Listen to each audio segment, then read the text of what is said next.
Assalamualaikum warahmatullahi wabarakatuh. Lebih keras lagi boleh. Assalamualaikum warahmatullahi wabarakatuh.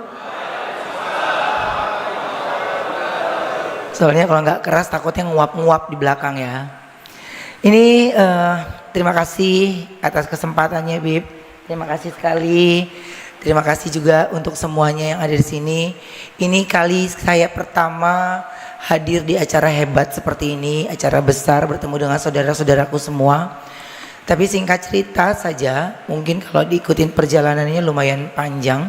Saya pun di vlog saya tidak menceritakan secara detail karena panjang sekali menuju saya akhirnya ada di Islam saat ini.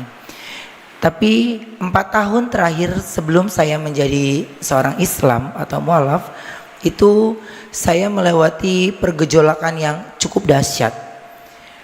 Banyak hal dan pertanyaan, mungkin karena saya di TV sering bertemu dengan para ulama, jadi saya harus pilih satu yang kira-kira yang bisa membimbing dan bisa menjawab pertanyaan saya. Dan ada satu yang waktu itu benar-benar membuat saya itu kagum, yaitu Habib Utsman. Habib Utsman, saya sering bertemu dengan beliau. Dia tidak pernah melihat saya dari siapapun, tapi dia selalu rangkul saya dan dia selalu tanyakan apa kabar. Ya, itu tidak pernah berubah. Dan di situ Habib Utsman sudah mulai, saya sudah mulai tukeran nomor telepon dan mulai komunikasi dengan aktif. Ketika pada saat saya lagi haus pertanyaan dan ingin bertanya, Habib Utsman tidak pernah yang namanya tidak membalas sama sekali. Semua pertanyaan saya tentang Islam beliau jawab. Beliau jawab, habis itu saya nggak balas lagi. 4 hari, 5 hari baru saya tanya lagi. Begitu terus selama 4 tahun. Selama 4 tahun. Sampai pada akhirnya mungkin Allah sudah punya cerita untuk saya sendiri. Saya punya keluarga besar di mana orang tua saya semuanya 80%-nya muslim. Dan mereka semua sangat amat menyambut saya baik ketika saya sudah menjadi seorang muslim. Dan sekarang ini saya memiliki banyak teman ketika saya tahu setelah saya syahadat. Tapi pada saat itu pun gak mudah karena saya cuma ngomong. Di Ramadan kemarin, biasanya kalau di Ramadan itu saya menghabiskan waktu untuk pasti bekerja di sahur atau buka puasa. Tapi saya cuma ngomong begini, dalam hati, ya Allah, kalau kau izinkan saya benar-benar khusyuk dan fokus pada saat di Ramadan ini, izinkan saya bekerjanya sebentar saja. Selebihnya biarkan saya fokus ibadahnya dari tarawih sampai yang harus saya lakukan sebagai seorang muslim. Hampir saya berkarir dari tahun 97 sampai sekarang, semua kalimat yang saya ucapkan tepat Allah jawab. Saya hanya dikasih kerja 2 minggu. Selebihnya saya benar-benar dikasih fokus ibadah. Jadi ketika saya upload di sosial media, saya menjadi seorang muslim, sebenarnya saya sudah duluan. Tapi saya baru upload dengan tujuan saya biar fokus ibadahnya. Karena kalau ketika itu upload, pemberitaan ramai, nanti diganggu dengan pemberitaan-pemberitaan, ya. Jadi saya mau fokusnya, ya Allah, saya mau fokus ibadah di Ramadan ini.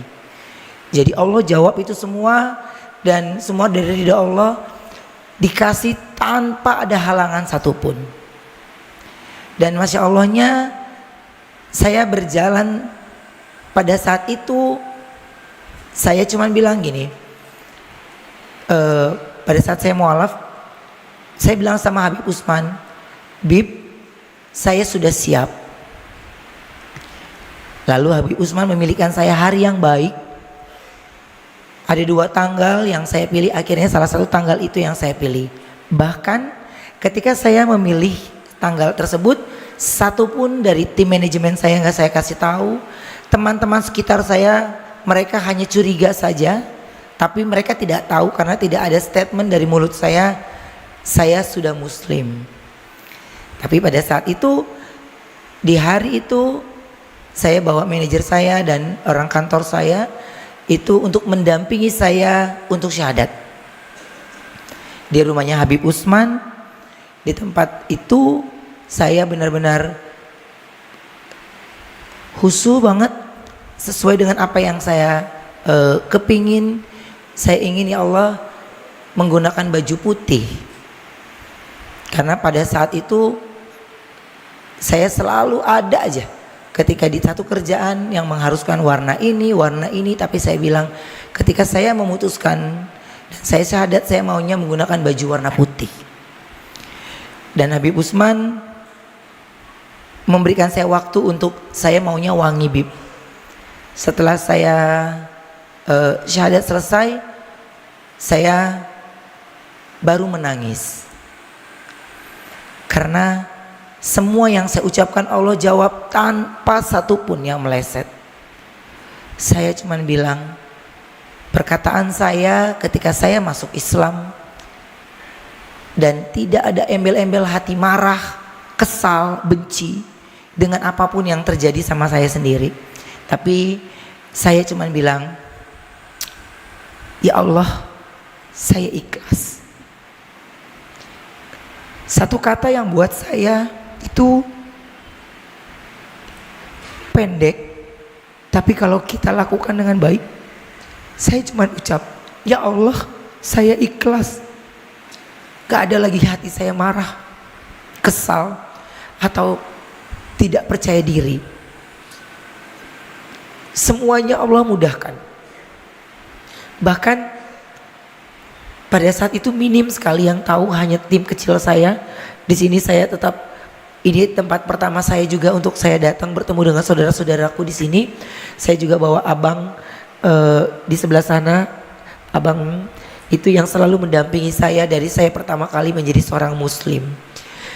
Beliau tidak pernah berhenti memantau dan terus mengajarkan saya sholat.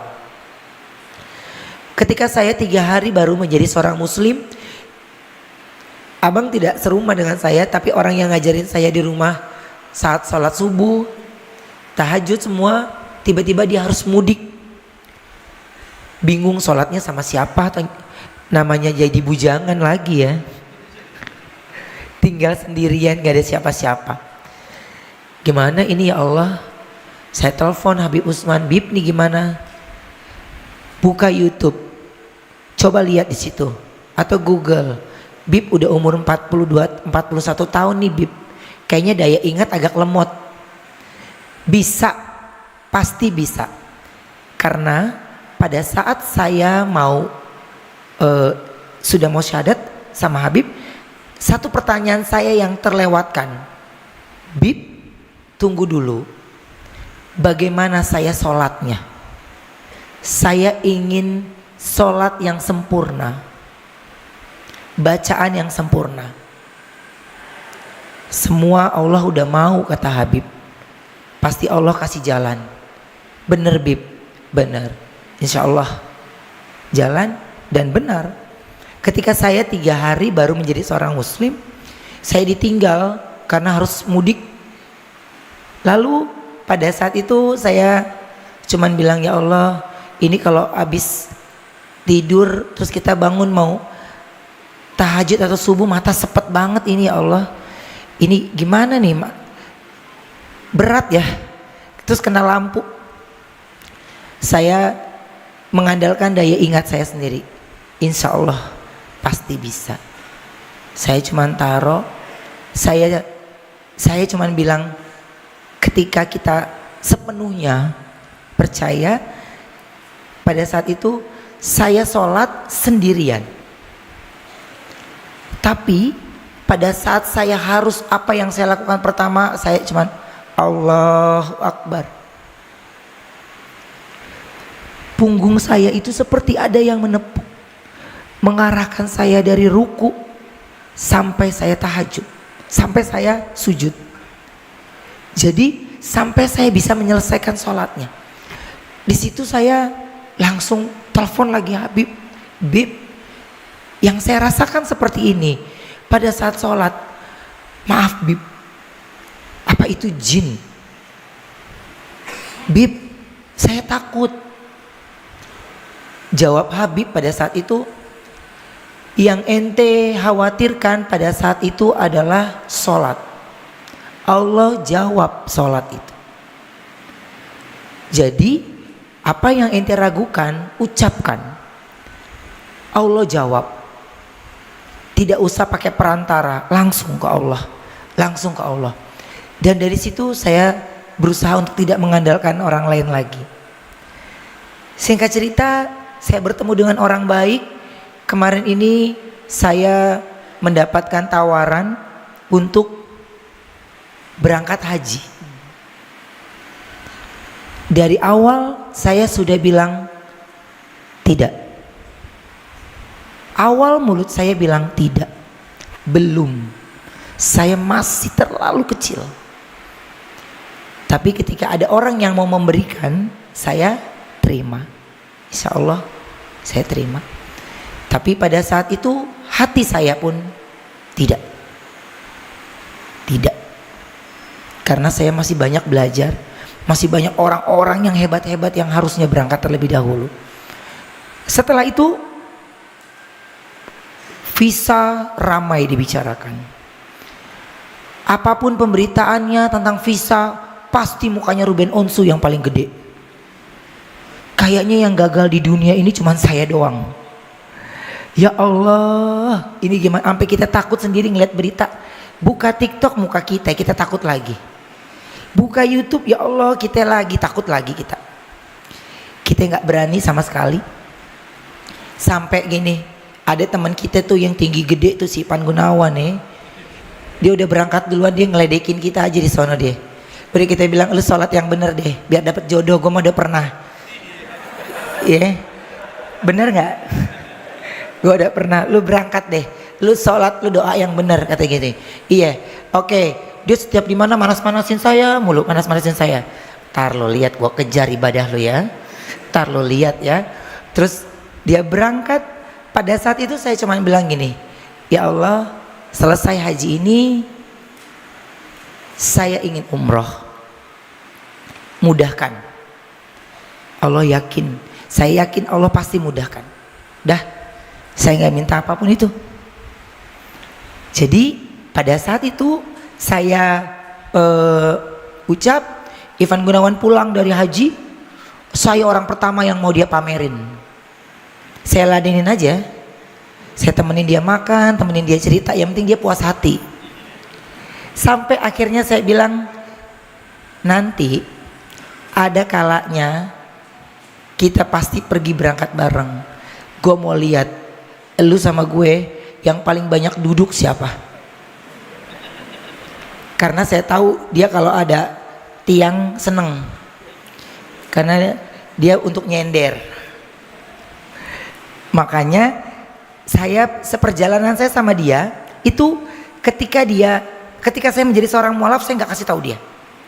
Ketika dia lagi benar-benar fokus ibadahnya, dia juga nggak kasih tahu saya banget, biasa aja. Sampai karena saya tahu emang dia adalah partner yang dipilih Allah kayaknya untuk berdampingan sama saya untuk keimanan saya lebih kuat lagi. Karena pada saat itu mau Idul Fitri saya bingung. Ya Allah, ini sholat Idul Fitri di mana? Saya orang belum tahu, saya Islam lagi. Aduh rame nih. Gimana ini? Mau numpang di tempat teman, ada temennya cewek. Lah kan saf cewek sama saf cowok beda kan? Gimana nih ceritanya? Diem. Saya ditelepon sama Lesti. Kok kesini oke? Saya cuman bilang saya pergi ke Senayan City. Saya cuman itu malam takbir. Saya belum tahu akan sholat id di mana, ya. Saya belum tahu sama sholat id di mana. Saya cuman bilang, siapapun orang yang bertemu saya pertama kali di lobi, yang menyapa saya pertama kali, kenal ataupun tidak kenal, saya akan numpang sholat di tempat dia. Itu saya ucap, percaya atau tidak. Baru masuk mall, turun dari eskalator, dari sekian banyak manusia, Ivan Gunawan yang turun. Ya Allah, gua gak bisa jauh dari ini manusia.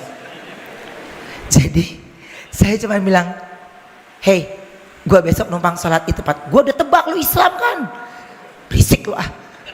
Jadi itu kalau Allah udah punya mau ya, saya cuma ucap doang. Siapapun yang menyapa saya pertama kali, mau dia kenal nggak dikenal, kalau dia nggak dikenal, saya akan, Bapak rumahnya di mana?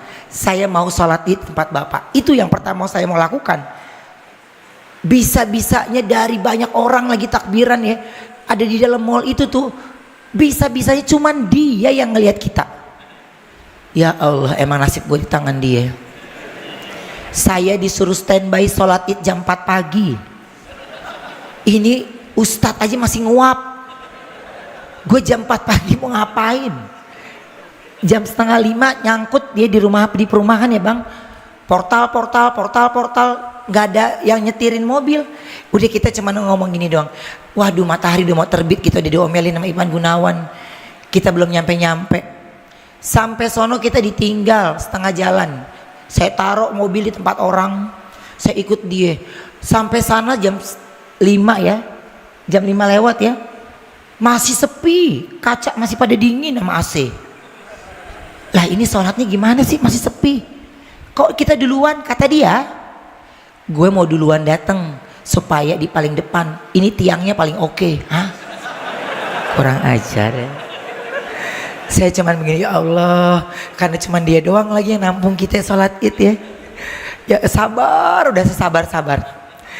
Jadi pada saat itu beliaulah yang terus mendampingi saya sampai akhirnya beliau meninggalkan beberapa pekerjaannya, dan apapun yang dia lakukan saya pun ikuti. Sampai kemarin akhirnya saya umroh. Saya berangkat dengan 17 orang. Karena itu sudah niat saya, ya Allah, dalam perjalanan saya ini ada 17 orang, di mana masing-masing ceritanya ada dalam perjalanan karir saya dan perjalanan saya menjadi seorang muslim. Saya berangkatkan, Allah izinkan, tapi banyak sekali kata-kata di kuping saya, wah ini susah loh, ini susah loh. Gak lah, sama Allah mah, kalau kita minta mah pasti dikabulkan. Amin ya. Ini kuping banyak, nanti begini loh, nanti begini. Saya banyak ditakut-takuti, Saya sholat lagi. Terus ada berangkat lagi, mau berangkat umroh. Kita ada sholat subuh dulu di bandara. Saya makin deg-degan. Akhirnya saya telepon travelnya pesawat jam 9. Saya subuhan di rumah aja. Saya mantapkan lagi dari rumah. Mantapkan lagi, berangkat. Semuanya Allah kasih mudah sampai akhirnya di Madinah. Allah mudahkan lagi, saya di Masjid Nabawi langsung. Ini balik badan Masjid Nabawi, Masya Allah. Ini gimana sih maunya ini, Kak, ngerti kita. Saya langsung buru-buru mandi, sholat sampai Masjid Nabawi. Hari kedua muncullah ada orang bertemu dengan saya. Pada saat sholat itu saya bingung, itu pada ngapain pada di situ. Asisten nggak tahu pada kemana, pada mencar. Kita seorang diri di Masjid Nabawi, cuman ngeliatin doang. Tapi tiba-tiba Masya Allahnya ada orang yang ngasih air di gelas langsung. Oh ini namanya air zam-zam. Saya kasih. Saya cuman bilang itu apa? Ada yang nganterin. Saya nggak ngerti caranya kan, bagaimana caranya mengambil itu, bener-bener nggak ngerti. Bener-bener ada rasa takut, deg-degan sendiri. Tapi saya yakin nggak dikasih nyasar. Hari kedua saya di situ bertemu dengan orang yang hebat banget. Saya entah dari mana, dia merangkul saya. Dia menggunakan bahasa Inggris. Saya bilang cannot. Saya nggak bisa bahasa, takutnya saya berharap saya bahasa Inggris nggak bisa, ntar malah salah arti ya. Jadi terus dia ucapkan pakai bahasa Arab, terus dia ucapkan Assalamualaikum alif. Saya waalaikumsalam. Saya sholat lagi berikutnya, ada lagi askar. Assalamualaikum alif. Saya nengok kamera, apa saya dikerjain? Kok manggilnya alif? Saya masih diem. Selesai sholat, saya lewat lagi, saya istirahat sebentar karena mau duha. Saya habis subuh pulang dulu, mau duha. Terus selama saya jalan pulang, 2 orang kembali menyapa saya, Assalamualaikum alif, dari orang yang berbeda. Di situ saya nggak ngomong sama siapapun, saya diam aja. Saya tidak bahas itu melalui sholat saya. Tapi ketika saya sampai di Mekah, saya cuman bilang, apa yang orang bilang susah, pasti Allah mudahkan. Pasti Allah mudahkan. Ya Allah, sudah sejauh ini saya, pasti Engkau mudahkan. Saya orang manusia tinggi gede, kita cuma sekecuil, nggak ada apa-apanya, kegeser juga mental 2 meter. Ya, ketika saya bilang, ya Allah, saya harus sampai di sana, harus sampai di sana. Tadinya megang kamera, nggak ngerti gambarnya ya, intinya saya jalan terus, masya Allahnya, Allah mudahkan. Saya langsung cium Hajar Aswad, tapi saya bingung doanya apa. Ya Allah, lupa yang saya mau minta apaan ini. Saya cuman ngucap gitu. Sampai ya Allah, sekali lagi ya Allah, sekali lagi sekali lagi baru tuh yang saya mau tuh semua terucap. 2 kali tuh, nggak ada satupun, alhamdulillah saya nggak sama sekali ditarik sama askar. Yang ketiga baru saya ditarik sama orang yang gede-gede banget ya. Saya cuman bilang, ya Allah, Allahu Akbar. Saya baru nengok ke belakang, manusia tinggi gede, kita sedengkulnya dia kayaknya. Ya kita sadar kita cebol ya, pendek, dia tinggi gede, tapi ucapan dari saya gini, ya Allah, ini masalah hidup gue segede gini ya, Bismillahirrahmanirrahim, Allahu Akbar. Saya pakai buak, saya masuk lagi buak, saya lewatin itu, alhamdulillahnya. Ketika itu udah, ya Allah, cukup 3 kali, saya nggak mau jadi manusia serakah. Saya bergeser, saya dibantu sama askar. Tinggi, pintu Ka'bah itu tinggi sekali ya Bib. Pintu Ka'bah itu tinggi sekali. Orang yang secuil ini, saya juga bingung tuh gimana nih tangan bisa nyampe. Saya ditarik sama askar, diarahkan ke pintu Ka'bah. Ya, karena kita masing-masing menyelamatkan sendiri-sendiri kan nih. Gak ada yang bisa bawa rombongan. Saya megang pintu Ka'bah, saya menangis, langsung saya semua ucapan dan doa yang saya inginkan saya ucapkan di situ.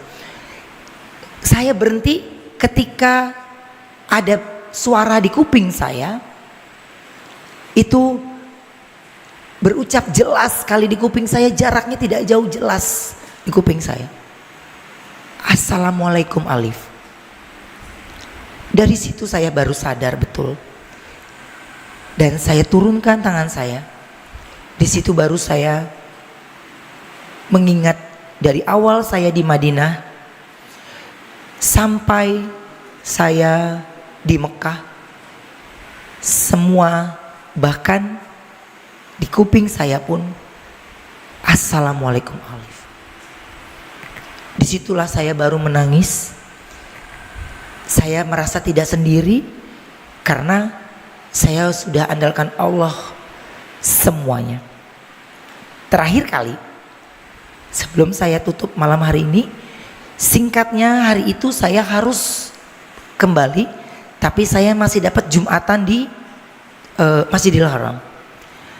Saya cuman bilang, ya Allah, dari saya tahajud sampai nanti saya pulang nanti Isya, karena setelah sholat Isya saya baru menuju bandara, izinkan hamba selalu berada di depan pintumu. Entah bagaimana Allah atur semuanya, pokoknya setiap pas azan saya pasti pandangannya ada di pintu Ka'bah, pintu masuknya. Dari situ saya cuma bilang, ya Allah, terima kasih.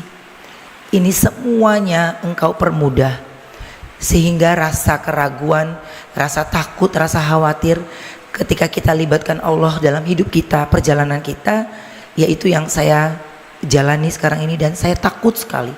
Saya cuma bilang, ya Allah, saya pasti sedih sekali kalau seandainya saya harus terlewatkan sholat.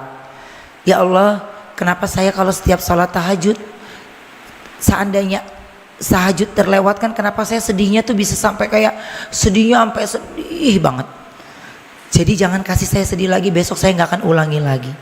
Dan dari situ perjalanan saya, alhamdulillah sampai saya berdiri saat ini, Allah kasih saya kejutan lagi bertemu dengan saudara-saudara saya di depan saat ini, di atas ataupun di bawah, dengan begitu luar biasa. Habib, sekali lagi terima kasih banyak atas kesempatannya, dan benar-benar belum lama bertemu dengan Habib tapi rindunya benar-benar rindu begitu luar biasa. Ini sedikit perjalanan saya. Mudah-mudahan apa yang menjadi keinginan kita semua ketika kita langsung khusyuk dan berdoa tanpa perantara, tidak usah ikut campur tangan orang lain lagi, serahkan sama Allah, Allah yang akan atur kita semua. Amin. Assalamualaikum warahmatullahi wabarakatuh.